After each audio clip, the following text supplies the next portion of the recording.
We're here at Northwest Access TV with Mark Montalban from Green Acres Homestead. Mark, I found you at the Taylor Park Farmers Market, and of all the incredible things that I saw there, this one really jumped out to me. I knew immediately I had to give you our card. Look at this widespread. What is the essence of the things that you are creating here? So I mentioned we do about 45 items. This isn't everything. This is pretty much if you came to the Northwest Farmers Market, which is on Saturdays through the last Saturday in October, 9 to 2. This is what you will see on top of some other items. Part of it is, it's three reasons why I'm doing the market. One was I survived the palliative diagnosis of cancer. Part of the regimen that got me out of cancer way back on October 16th, 2003 was learning about herbalism and more alternative medicine. Another focus is I have a child who has many health issues, gastrointestinal issues. Then I started learning about lactofermentation. Along the way on the property that I live in Burlington, I do what's called urban permaculture, raise ducks, rabbits, chickens, bees, solar panels, heated greenhouse, do kind of like on a small piece of land. It's basically like urban farming, companion farming, and doing as many products as possible. What started because Green Acres Homestead was incorporated with the Secretary of State as an agricultural business in 2014 is that neighbors, people in the area, were wanting us to sell our products. So we started doing it almost like door to door or through later front porch forum. It got to the point in 2017 that I decided to venture onto farmers markets. So my life right now is I do this full time, and I do many different farmers markets, and then I even do with some of my products online sales. So my products so far has gone as far as Bristol Bay, Alaska to St. John's, Virgin Islands. Wow.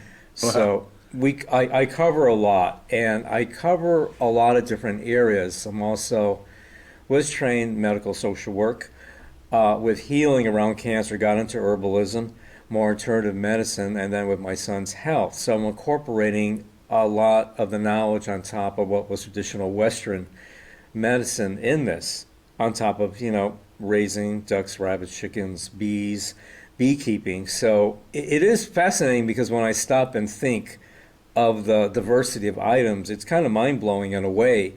But I tell people, like, this is stuff that we have and use at home too.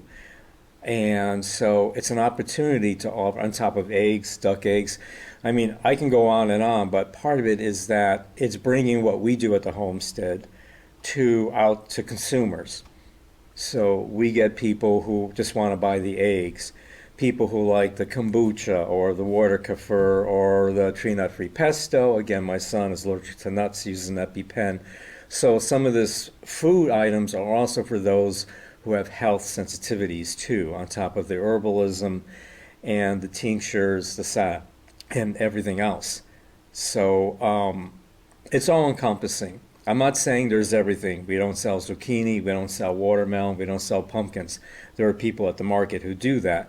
But we do cover a lot of territory. Yeah, absolutely. Yeah. It's cool. You seem like a bit of the catalyst to get the layman into what really is just an absolute abundance of healing properties from the earth. It's amazing. Yeah, a lot, and also it's like what we plant. It's like, and also realizing one great thing about being a beekeeper, and my neighbors love it too, is it pollinates everything. Mm-hmm. And on relatively a little bit of land with like 2 peach trees, it's amazing how many peaches we get when the bees pollinate all the flowers, or the plums, or the nectarines, or the berries. And then learning different properties and different things that we grow to keep away predators. One thing which I think people are realizing is one of the most prevalent and definitely the safest herb that I know on the planet is peppermint. And more people are, whether they buy through Gardener's Supply, more holistic ways of dealing with predators or insects, as we use the peppermint diffused around to keep coming, the foxes coming in now into Burlington, Fisher cats. Effectively, without obviously poisoning our property, keeping those predators, the skunks, raccoons from coming in. I didn't realize peppermint was a deterrent for them. Peppermint is the deterrent that humans are one of the few species that actually appeal to it. And even though I have a dog, even though we love cats, there are a couple of feral cats that no longer come on the property, dig up and destroy stuff because peppermint will keep things away. And then the other factor I always tell people about peppermint that's used a lot in Mediterranean culture, and that I learned from my mother, who was from Italy, was around fevers, around colds, um, around gastric upset, peppermint for using for acid reflux, colitis, also peppermint in concentrated forms with or without CBD for migraines and cluster headaches.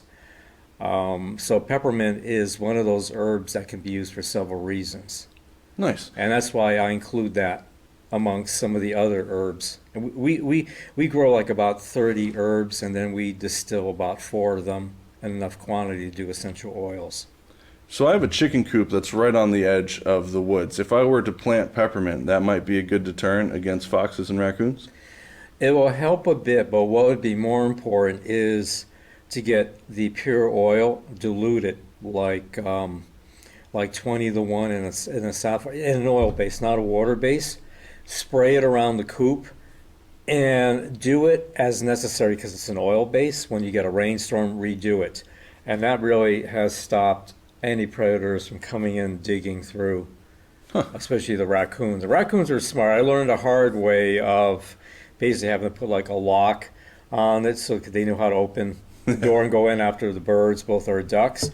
But spraying it around, we also spray, instead of trying to net your fruit trees, which is a nightmare because your fruit trees are growing up, spraying of a high spray hose keeps, probably in the country, deer, but it keeps the blue jays and squirrels from like eating our stone fruit and our berries. Nice. And our apples. So peppermint is a good deterrent, and it has a pleasant smell, and it's good for for a whole variety, as I mentioned above, quite a few reasons.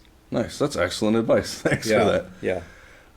So I want to get into some of these products. I'll start with what grabbed my attention first, and then let's work our way down, see some of the things that you're extra proud of. Okay. The mushroom tinctures were the first thing that caught my eye at the farmer's market. Mm-hmm. What can you tell me about those?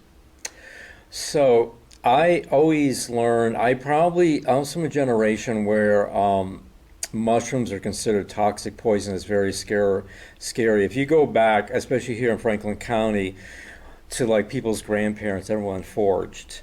And then we had a time of modern technology that usually the only exposure to the mushrooms were these white button, tasteless mushrooms you'd find on pizza and stuff like this, or in school lunches. So I'm actually from that generation. When I started looking at mushrooms, part of it was through my grandmother when she was still alive and she was still foraging and everyone was scared. But not everyone has a grandmother to go foraging with, so I kind of learned it. I also was able to connect with Paul Stamets, who lives on the West Coast, who helped bring in the idea of medicinal mushrooms from many cultures back in the 1980s. Yeah, that guy's brilliant. You were able to talk with him? Yes. That's amazing. Many years ago. And part of it is now mushroom is kind of common knowledge. We have, especially people who come to markets, I think everyone has an awareness. People want the diversity of mushrooms.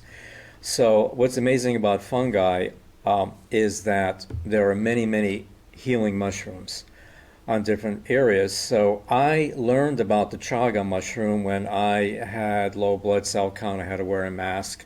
This is back in 2002, 2003, where if you walk around wearing a mask, everyone was scared of you. It was not the other way around. And the chaga is the parasitic burr that grows on the side of yellow birch. You'll find it here in the hills, higher elevation away from the lake. It is hard. It's like hard as a rock to cut and all this. But I started doing tinctures, started doing infusions with it. It did increase my white blood cell count, my macrophages, going after the cancer. It's very helpful for compromised immune systems. Then at that point, I started expanding my knowledge of other healing mushrooms with it. So at times I don't have it, I'll offer. We also do grow blue diva oyster mushrooms. They're very medicinal type of oysters in the mushroom shed. And then I'll forage with chanterelles, turkey tails, antitoxin, People take a lot of medication for liver kidney, spleen. The strongest fungi we know on the planet is the reishi mushroom. And last year, with the intensive wet weather, the reishi was like almost everywhere, incorporating that. So those are, I don't cover all the mushrooms. I will say through foraging, and I usually try to give a heads up on the website or through the markets. If I find chanterelles, if I find lobster mushrooms when they're in meadow mushrooms, then I'll bring them to the market. I know it's not part of your line, but do you know the best time to forage for lion's mane? Beginning of August. Good to know. Yeah, I'm Yeah. always on the hunt for lion's mane. Yeah, there's a lot. Well, you can find it around here is toward the Georgia shores, up through West Swanton, areas that are relatively warm near the lake with a lot of wood, a lot of box elders that have been dropped. They'll come up around that. Basically, I would tell you, if you're in an area that's very buggy, with a lot of no-see-ums, a lot of gnats, a lot of mosquitoes, if you can persevere through that, you're going to find lion's mane on a lot of that lower, ground right around the lake. So what are some of the products that you have here, or even ones you don't have here? I know you mentioned you sold out recently. What are some of the ones that you're particularly excited about? Well, the two ones that are always been the big sellers has been the kimchi. So thankfully, because at least in Burlington Electric, they buy back our electricity, have 22 solar panels. So we were able to bank in with the local electric utility. So I do use a good amount of electricity. So what that means is come winter, the cabbages grow in high size boxes. The Denver carrots, the daikon radishes. The garlic goes into the root cellar. The Spanish onions, the serrano peppers are always there. So in January, when someone picks up a quart of kimchi, it's crunchy and it's fresh because it's from vegetables that were picked a couple of weeks ago. Nice. In the homestead. So that's a big seller. And matter of fact, I even have shipped that.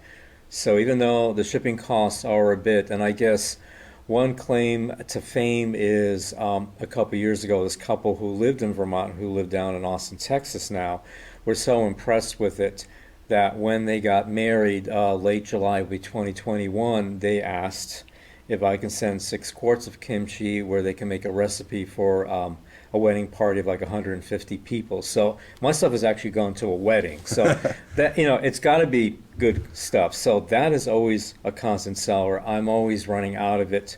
I try to make sure I don't miss up a market, but it's like means that we go through lots of cabbage. Lots of cabbage.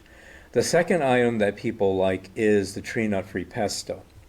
As I mentioned, my son uses an EpiPen, so if you have a serious nut allergy, you have something, an Epidrin pen in case something you ingest, or else you can possibly go to anaphylactic shock. And I think a lot of us ourselves or have kids who have serious nut allergies. So I grow the Mexican papitas, not the New England pumpkins. These are the Central American, the green Hollis pumpkins you may see in like the health food section of stores, or probably at Rail City Market, stuff like that. So that's the base. It has a creamier texture. And then another situation, because my son is lactose intolerant, what you can do with the brine of the kimchi is amazing. And one thing is that we make a lacto-fermented goat cheese.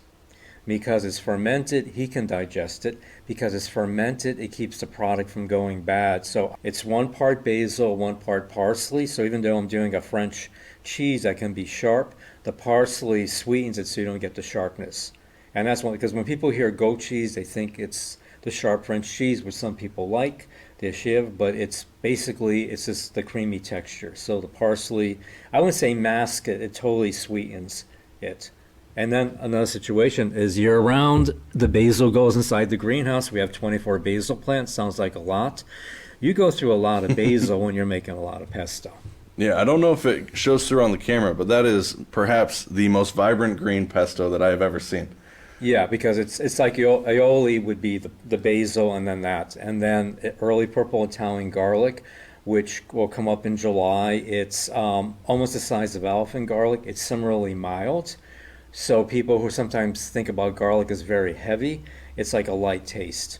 And then we do Redmond sea salt because, in total honesty, even though there's areas for Iceland, the North Atlantic, there's so much nanoplastic, microplastic, is you can't guarantee there's not microplastics. So the ancestral salt flats in Redmond, Utah, about 3 hours southwest of Salt Lake City, that salt was laid down through ancestral oceans, 120 million years ago. That's pre-plastic. So that's the only insurance. That's the only plastic I'll use for me and like the family.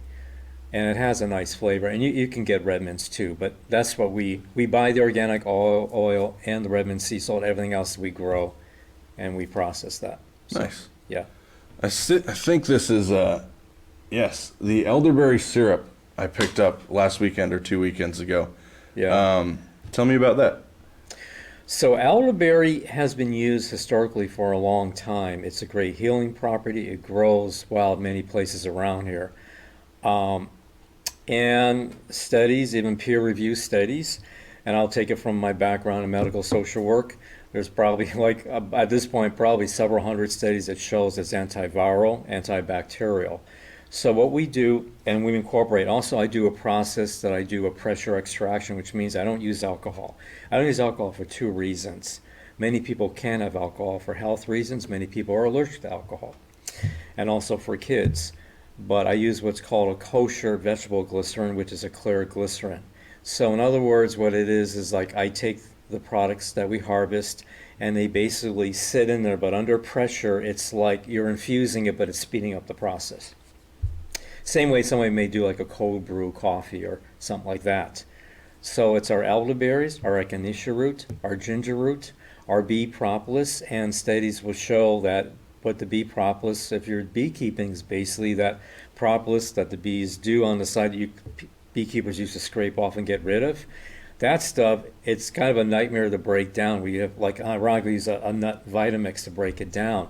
But same way of doing propolis sprays, it's equal on resolving even strep. And my son had allergies, reaction to the antibiotics, which runs in my family. Genetically, the way it is on his father's side, we've had some negative reactions to a lot of Western medicine. So we got him off the antibiotics he was taking, used the propolis and all this. Pediatrician was concerned at that point, went back, and the throat culture was totally negative. So that focus, I would say, versus the fire cider is elderberry is for like asthma, for lower respiratories, fevers, viruses. Compared to the fire cider, which is more for also acid reflux, upper respiratory, sinus, ear infections, colds. Upper respiratory, colds, lower respiratory, flu symptoms.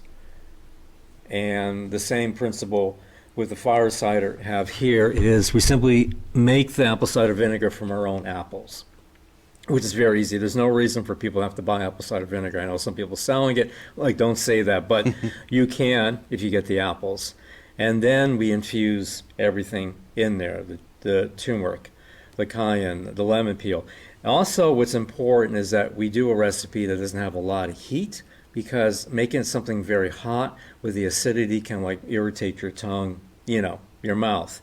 So the raw honey and the Spanish onion gives more like a sweeter aftertaste with that. I mean, we want to make it where it's edible and it's healing. Yeah. I've got about a dozen apple trees. I've never made apple cider. What's the process of that? Well, I mean for the apple cider vinegar. Yeah, that's what I meant. Yeah, Sorry. so what you would do is, what you want to do is take those apples, make pot, whatever you want to make with it. You want to take the apple cores. You would get a half a gallon mason jar, fill it with the apple cores, then fill it with filtered water, or if you're lucky, if you have spring water. Being in Burlington, being in the Champaign Valley, we have a reverse osmosis Berkey filter. People are like, do you need that? Yeah, because for all effective purposes, I'm not going to be taking something that almost tastes like out of a swimming pool because it's treated so much. Yeah. It also breaks the healthy bacteria. Take a half a cup of natural sugar, put it in there, and and then put cheesecloth over it and give it 6 to 8 weeks, and then you'll basically have your homemade apple cider. Take off the mother if you want. It develops like a SCOBY the same way as you would do a kombucha, and filter. Then I filter it. But what happens is I'm not getting rid of the mother because it's active. it will always grow back sort of the mother as same thing as you went and bought like, apple cider vinegar. So that's the base. There's merit to the mother though, right? Like people sell it specifically Oh yeah, advertising. they do. The only reason I do skim off the top in the SCOBY is that I want it to blend and have a clear with it. It will grow in. And what's interesting is we know about raw honey killing certain amount of bacteria. What the raw honey complements with the raw apple cider vinegar when we're making the fire cider is that it keeps the mother at bay so it doesn't kill it, but it keeps it from turning to agabiness. To be very honest, some people like eating the mother would be like almost like eating something like an octopus. It's kind of like a gooey, I won't use the words, my son would say it's like a snotty texture. So you're keeping it going because if you've done meat or alcoholic stuff, you actually have to heat the honey because it will kill the yeast. But this is not like a yeast situation. The mother will persevere with the raw honey, but they keep each other in check. So they keep it active, they keep it safe. Nice. I used to have a recurring sty problem, and to the point where I had to go get like a surgery for it, very mild surgery, obviously, and that was expensive. Right. And then I found that you can just douse it with apple cider vinegar with the mother, and never had the problem again ever. Yeah, it will resolve it. It will break the bacteria. What it can do is it opens up tear ducts. It can clear a lot of infections. It's one of many things. I mean, then I can go into the healing sap, which is everything but the kitchen sink is in there. And Is that this right here? yeah. So that has calendula, which helps a lot of cuts, wounds, infections. It has Telsey, that's under peer review, helps also with neuropathy, with nerve pain. A lot of people know Telsey as anti-anxiety, anti-panic. The Romans went and trade with folks from south of India. We call it, Bascurium Baholium, which is Latin for holy basil. So when some people say, what is that? Some people know it as Telsey, but some people have been growing it for years. And in that situation, unlike standard basil, you want the flowers to grow because you're basically picking from the flowers. It also has sage. It helps a lot with skin eruptions, poison ivy, poison oak. Wild parsnip that I had an experience of, without going into many details. Wild parsnip is usually where it's very bright. I was foraging for mushrooms. Apparently, my arm touched an area of wild parsnip, which is interesting. It's very sun reactive. When I went out in Addison County out into the sun, the thing bubbled up like poison. I don't get poison ivy, but I get poison oak. It came up like poison oak, but in addition, it felt like someone had taken a lighter for a grill and put it on there. And that is a wild thing. I put that salve on in like 72 hours and went away. That's amazing. Yeah, has that. It also has black walnut bark, which is traditional medicine. Not black walnut because some people are allergic to the tannic because we know where the black walnut tree on the property is, nothing grows around it because it's very strong tannic. But the bark is good for arthritis, bursitis, tendonitis. We also put in rose hips that we grow for rehydrating your skin. Also use rosemary that's good for psoriasis, but also for eczema. We also have wild oregano. Mind you, wild oregano is a very stronger version of oregano for infections. Also, lavender also helps for scars. And comfrey is additional bone set or for broken bones. And I've had customers tell me I've had hip, knee replacements. This helped the process of people who've had hip, knee, replacements. So that is, that's pretty much everything but the kitchen sink in there. That's mighty powerful. Yeah, and then 500 milligrams of Honolulu Haze, which is a strongest indica. It's below a 0.3 THC. It's not a psychoactive. It's 0.275. And it has a lot of CBN, CBG. So that is the hemp that we send to Oregon to do full spectrum extraction and goes into many of our tinctures, but also into the sap. So that combined, people have resolved frozen shoulders, recovering from injuries, pains and aches, burns, cuts, infections. You mentioned Tulsi in there. If I'm not mistaken, if I remember from your stand, you also have a Tulsi tincture for anxiety, right? So I have some versions. So some people want to use CBD, some people don't want to use CBD or errors about work or for testing. So the Tulsi, the pure Tulsi and the vegetable glycerin is for panic, anxiety, what we call perseverating. We used to call it when I was in medical social work, counting numbers. If you have that, your mind is always busy, occupied, running the loop or running the tape, as we used to call when things were more analog. Counting numbers, the Tulsi breaks that pattern. So we both have it in the Tulsi non-CBD and then the Tulsi rosemary sage CBD. And the CBD admittedly is a bit stronger, but in both we've had people get off psychotropic medication, off Xanax, Prozac, titrate off it. And what I will tell you, obviously, is you don't go cold turkey getting off that medication. The term titrate, you may hear from your medical doctor, it simply means that you match the medication you're taking, then you drop it 15%.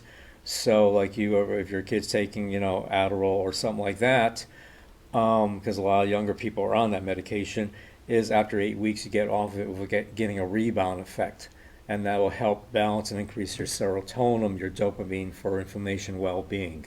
I don't kind of get into the science about that, but that's what I describe to my customers. So those are those two.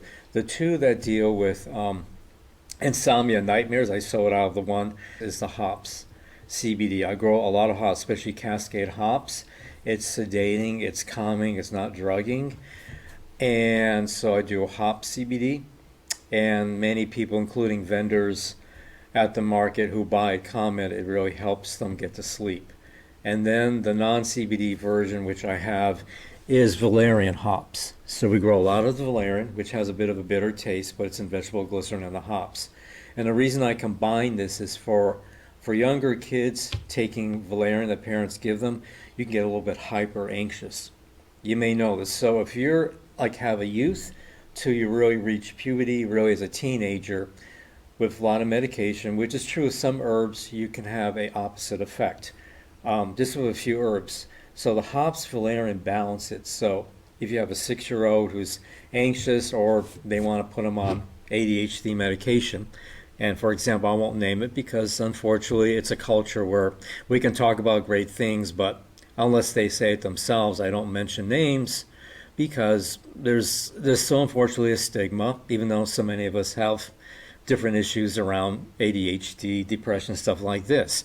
But there are, I'd say, at this point, at least 18 or 19 parents who have their kids using the hops valerian for sleep, for the Tulsi for anxiety and all this, or more working with naturopathic physicians. And I'll do that push. Or if you have a supportive doctor, I don't want to get too much in the politics of it, but this has been used a lot with folks with minors and all that. So, and for folks who might be working at Homeland Security and want to pick up, something that doesn't have like a CBD or THC.